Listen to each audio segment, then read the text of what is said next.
بسم اللہ الرحمن الرحیم۔ حضرت امیر معاویہ رضی اللہ تعالیٰ عنہ کے وصال کے بعد آپ کے بیٹے یزید کو خلافت مل جاتی ہے۔ یزید ایک بدترین اور بدبخت شیطان تھا، شرابی تھا، زانی تھا۔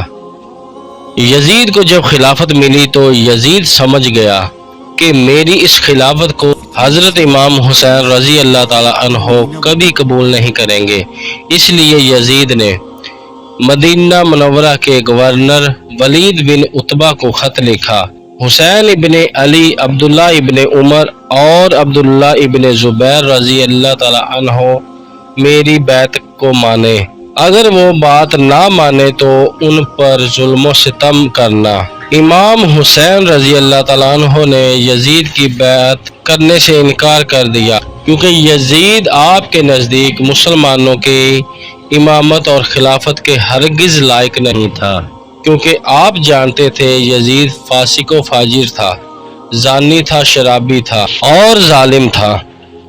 امام حسین رضی اللہ تعالیٰ عنہ مدینہ شریف چھوڑ کر مکہ شریف تشریف لے آئے۔ اب آپ کو مکہ شریف میں کوفیوں کے ڈھیر سارے خط آنے لگے۔ ان خطوں میں لکھا ہوا تھا: اے امام حسین، آپ کوفہ تشریف لے آئیے، یہاں پر یزید کا ظلم و ستم بڑھتا چلا جا رہا ہے، ہم آپ سے ہی بیعت کریں گے، یزید کی بیعت ہمیں ہرگز قبول نہیں ہے۔ آپ نے حالات کو سمجھنے کے لیے اپنے بھائی مسلم بن عقیل رضی اللہ تعالیٰ عنہ کو یہ کہہ کر کوفہ بھیجا کہ جا کر وہاں کے حالات معلوم کرو، وہاں کے حالات کیسے ہیں۔ جب حضرت مسلم بن عقیل رضی اللہ تعالیٰ عنہ کوفہ پہنچے تو وہاں کے لوگوں نے بڑے ہی احترام کے ساتھ آپ کا استقبال کیا۔ حضرت مسلم بن عقیل کے ہاتھوں میں 18,000 لوگوں نے بیعت کر لی، اور حضرت مسلم بن عقیل نے اپنے بھائی حضرت امام حسین رضی اللہ تعالیٰ عنہ کے نام ایک خط روانہ کر دیا، جس میں لکھا تھا کہ یہاں کے حالات بالکل صحیح ہیں اور 18,000 لوگوں نے بیعت بھی کر لی ہے، لہٰذا آپ کوفہ جلد سے جلد تشریف لے آئیں۔ لیکن جب یزید نے ان لوگوں کو دھمکیاں دیں اور وہ لوگ اپنی بات سے مکر گئے اور امام مسلم بن عقیل کو شہید کر دیا۔ کوفہ کے حالات اتنے بدل چکے تھے کہ وہ لوگ جو حضرت مسلم بن عقیل سے محبت کا دعویٰ کر رہے تھے، اب وہی لوگ آپ کی جان کے دشمن بن گئے۔ وہیں دوسری طرف مکہ میں مسلم بن عقیل کا بھیجا ہوا کہ کوفہ کے حالات بہت اچھے ہیں، آپ جلد سے جلد تشریف لے آئیں۔ لہٰذا حضرت امام حسین رضی اللہ تعالیٰ عنہ نے فوراً کوفہ جانے کی تیاری شروع کر دی۔ حضرت امام حسین اپنے تمام اہل خانہ کے ساتھ کوفہ کے لیے روانہ ہوئے۔ یہاں امام حسین کوفہ کے لیے چل پڑے۔ امام حسین ابن علی کو حضرت مسلم بن عقیل کی شہادت اور کوفہ کی بے وفائی کی خبر اس وقت ملی جب آپ مکہ شریف سے کوفہ کی طرف روانہ ہو چکے تھے۔ جب آپ کوفہ شہر کے بالکل قریب پہنچ گئے تو آپ کو یزیدی فوج نے روکنے کی کوشش کی۔ حضرت امام حسین نے فرمایا کہ میں تم لوگوں کے بلانے پر ہی کوفہ شہر میں آیا ہوں، اگر تم لوگ چاہتے ہو کہ میں کوفہ میں نہ آؤں تو مجھے واپس جانے دو، میں جانے کے لیے تیار ہوں۔ یزیدی فوج نے حضرت امام حسین رضی اللہ تعالیٰ عنہ کو کوفہ شہر میں داخل نہیں ہونے دیا، لہٰذا حضرت امام حسین نے اپنے پورے قافلے کے ساتھ اپنا راستہ بدل لیا۔ چلتے چلتے جب آپ ایک چٹیل میدان میں پہنچ گئے تو آپ نے ایک شخص سے سوال کیا کہ یہ کون سی جگہ ہے؟ اس شخص نے کہا اس جگہ کو کربلا کہا جاتا ہے۔ آپ نے فوراً اپنے پورے لشکر کو حکم دیا کہ یہیں پر خیمے لگا دیے جائیں۔ لہٰذا اس طرح سے حضرت امام حسین رضی اللہ تعالیٰ عنہ کربلا میں پہنچے۔ ادھر یزیدی فوج کو جب اس بات کا علم ہوا کہ حضرت امام حسین نے اپنا خیمہ کربلا کے میدان میں لگایا ہوا ہے تو یزیدی فوج نے بھی فوراً کربلا کے میدان میں پہنچنا شروع کر دیا۔ یزید کی جو فوج کربلا پہنچ رہی تھی، ان کی سپہ سالاری ابن سعد کر رہا تھا۔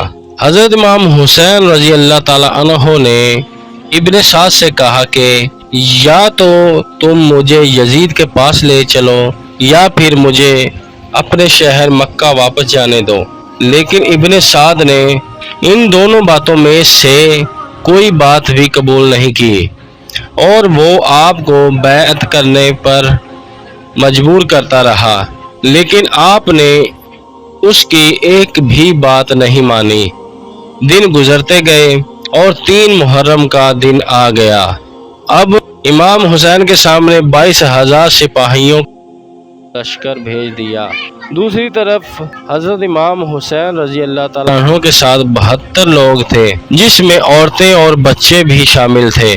کتنی حیرت کی بات ہے کہ یزیدیوں میں امام حسین کا اتنا خوف تھا کہ جہاں امام حسین صرف 72 لوگوں کے ساتھ میدان کربلا میں تھے، جس میں عورتیں اور بچے بھی شامل تھے، وہیں یزید نے مقابلے کے لیے آپ کے سامنے 22,000 کا لشکر بھیج دیا، جو کہ امام حسین کے سامنے 100 گنا سے بھی زیادہ تھا۔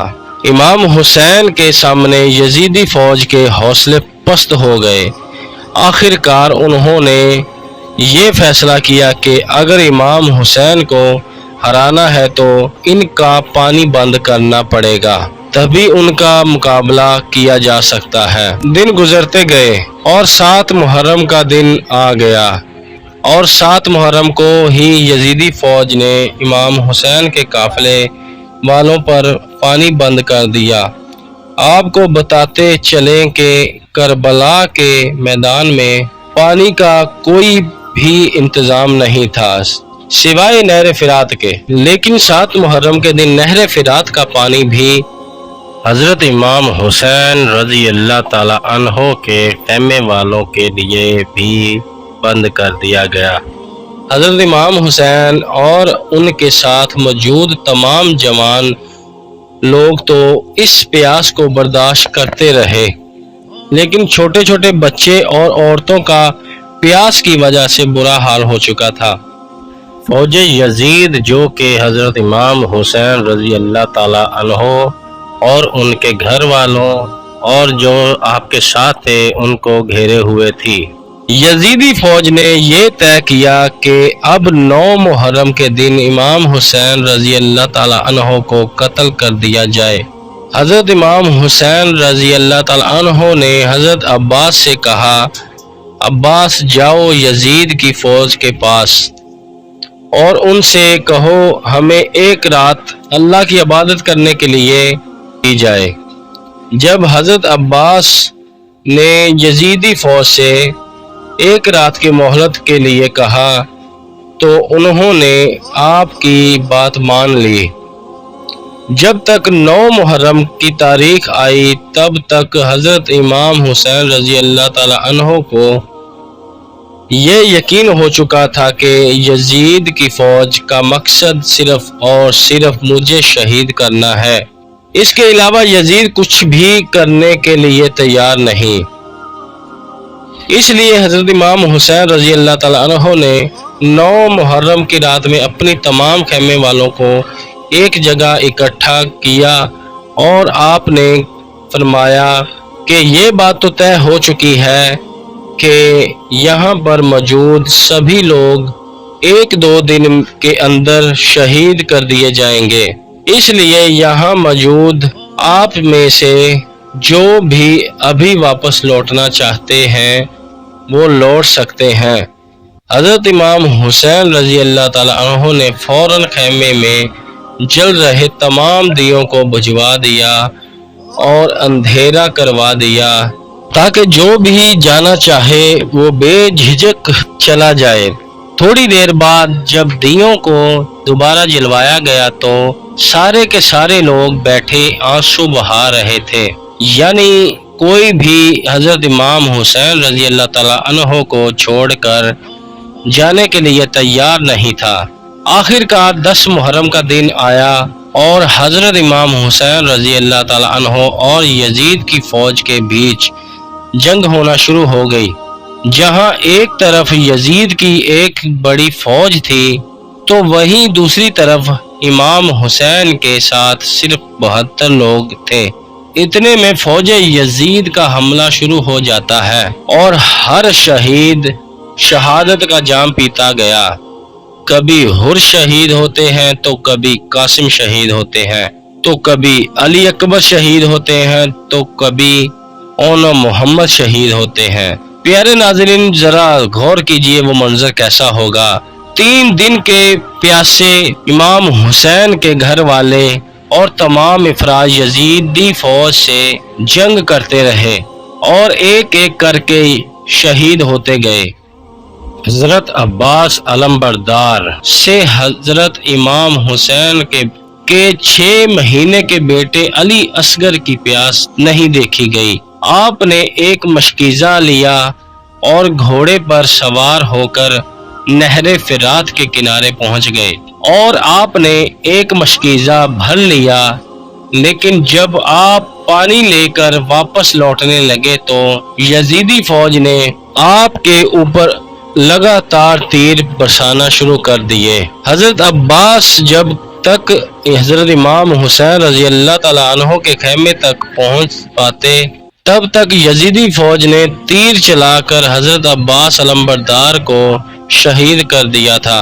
اس طرح حضرت عباس علمبردار شہید ہو گئے اور اس طرح ایک ایک کر کے تمام اہل بیت کے نوجوان اور ہاشمی شیر شہادت کے جام پی لیتے ہیں۔ آہستہ آہستہ کر کے جب حضرت امام حسین رضی اللہ تعالیٰ عنہ کے سبھی افراد شہید ہو گئے تو اس کے بعد حضرت امام حسین رضی اللہ تعالیٰ عنہ نے خود میدان میں تلوار لے کر نکلنے کا فیصلہ کیا۔ امام حسین اپنی تلوار سے کافی لمبے وقت تک یزیدی فوج کا اکیلے مقابلہ کرتے رہے۔ حضرت امام حسین رضی اللہ تعالیٰ عنہ کے تنہا ہونے کے باوجود کوئی بھی آپ کے مقابلے میں نہیں آنا چاہتا تھا اور اس کی صرف ایک ہی وجہ تھی اور وہ وجہ یہ تھی کہ آپ حضرت علی کے بیٹے تھے۔ اس وقت یزیدی فوج کے ایک کمانڈر ابن سعد کو یہ یقین ہو چکا تھا کہ ہم کسی بھی طرح سے حضرت علی کے بیٹے کا مقابلہ نہیں کر سکتے، اس لیے اس نے اپنے تمام فوجیوں کو امام حسین کے اوپر ایک ساتھ حملہ کرنے کا آرڈر دیا۔ تمام لوگ حضرت امام حسین پر ایک ساتھ مل کر حملہ کر رہے تھے، لیکن اس کے باوجود بھی امام حسین لگاتار یہ ثابت کر رہے تھے کہ باطل چاہے تعداد میں کتنا ہی زیادہ ہو لیکن وہ حق اور سچ کے مقابلے میں بالکل بھی ٹک نہیں سکتا۔ جب حسینیت اور یزیدیت کے بیچ بڑی ہی خطرناک جنگ چل رہی تھی کہ اس کے بیچ میں اچانک سے نماز عصر کا وقت ہو گیا، لیکن امام حسین رضی اللہ تعالیٰ عنہ نے ایسے مشکل وقت اور ایسی زخمی حالت میں بھی عصر کی نماز پڑھنے کا ارادہ کیا۔ آپ نے جیسے ہی نماز پڑھنا شروع کی، یزیدی فوج کو وہ موقع مل گیا جس کا وہ ایک لمبے وقت سے انتظار کر رہے تھے، یعنی جیسے ہی حضرت امام حسین سجدے میں گئے تو شمر دل جوسن نے آپ کی گردن پر تلوار چلا کر آپ کے سر مبارک کو جسم سے جدا کر دیا۔ حضرت امام حسین رضی اللہ تعالیٰ عنہ کی شہادت کے بعد یزیدیوں نے آپ کے سر مبارک کو نیزے پہ رکھ کر پورے کوفہ میں گھمایا تھا۔ آپ کے سر مبارک کو گلی گلی میں گھما کر جلوس نکالا گیا تھا۔ کربلا کی اس جنگ میں حضرت امام حسین رضی اللہ تعالیٰ عنہ کے گھر والوں میں سے صرف آپ کی ایک اولاد ہی بچی تھی، ان کا نام زین العابدین تھا۔ اس کے علاوہ حضرت امام حسین رضی اللہ تعالیٰ عنہ کے گھر کے تمام عورتوں کو قیدی بنا کر کوفہ لایا گیا۔ بھلے ہی اس دن امام حسین رضی اللہ تعالیٰ عنہ کو شہید کر دیا گیا تھا، لیکن آج بھی حضرت امام حسین رضی اللہ تعالیٰ عنہ پوری دنیا میں قیامت تک کے لیے زندہ ہیں۔ یزید ڈوب گیا شان کے اندھیروں میں، حسین چمکے ہیں دنیا میں روشنی کی طرح۔ دوستو، اگر آپ کو یہ ویڈیو پسند آئی ہو تو ویڈیو کو لائک کریں، اپنے دوستوں کے ساتھ شیئر کریں اور ایسی ہی ویڈیو پانے کے لیے ہمارے چینل کو سبسکرائب کر دیں۔ دوستو، ملتے ہیں ایک اور نیکسٹ ویڈیو میں، تب تک کے لیے اپنا اور گرد و نواح کے تمام ساتھیوں کا خیال رکھیں۔ خدا حافظ۔